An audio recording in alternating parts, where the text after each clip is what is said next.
Для того, щоб реалізуватись нам, як національності, да, нашій, кримським татарам, я думаю, що точно потрібно розуміти бекграунд цей. Ми певна, потужна достатньо нація, національність, да, з великою історією. Тому, звісно, про це треба думати, це треба вивчати.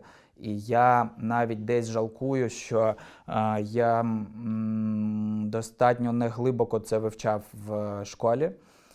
Коли нас нормально давали навчання кримськотатарській мові, культура, там, Наман Челебіджі-хан і все таке інше.